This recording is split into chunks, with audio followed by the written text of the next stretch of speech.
French sources said the former Prime Minister told Emmanuel Macron to hold firm over a Brexit deal, so Parliament will be forced to accept a customs union or even call for a second referendum, sources in Paris have confirmed. Mr. Blair has denied this is the terminology used but admitted he has told European leaders how to persuade Britain to stay in the EU. But furious Brexiteers have hit out at Tony Blair over his interference, with ex-Labour MP George Galloway taking to Twitter to say this is treason, to describe Tony Blair's behaviour, briefing Macron about forcing UK to stay in EU as unacceptable is, of course, a stunning understatement. Truthfully, in reply to this attack from Mr. Galloway, Twitter user at @Penguin5 wrote, "Absolutely no surprises here. Macron and Blair, two cheeks of the same backside," and Richard Wellings,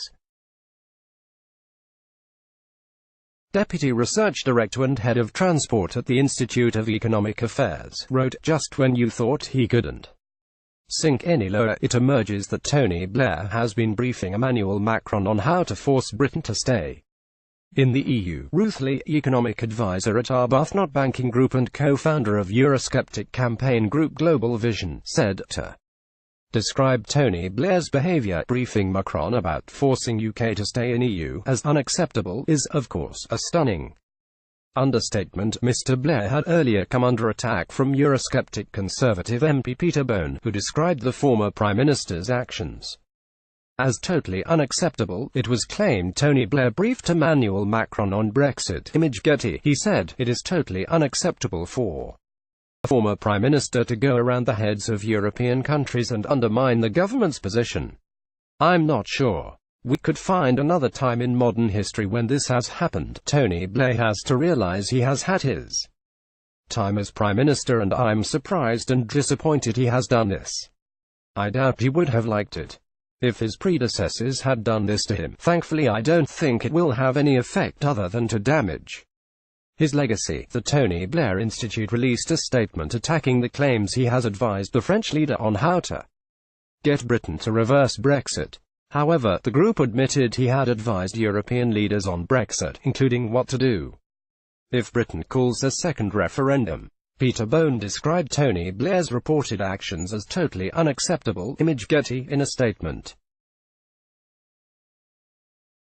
the Institute said, contrary to ill-informed, inaccurate reports, Mr. Blair hasn't said to President Macron or anyone else, hold firm and Britain will stay. That is literally an invention from the so-called Tory source. What he's said to any European leader is if Britain decides to go back to the people, a decision for Parliament and no one else, then Europe should think again, as well as Britain thinking again, e.g. on issues around immigration.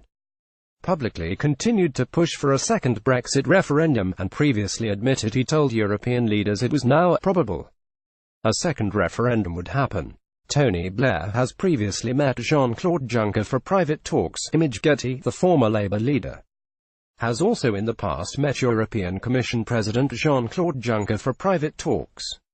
In a recent interview with Euronews, Mr. Blair said, "I don't disclose the people I speak to because that should remain private between me and the leaders I talk to, but I think it's very obvious. I need to get the European leaders to the next stage, which is to realize that the probability is it's going to happen and they've got to prepare for it." Express.co.uk has contacted Mr. Blair's office for comment on the tweets from Brexiteers.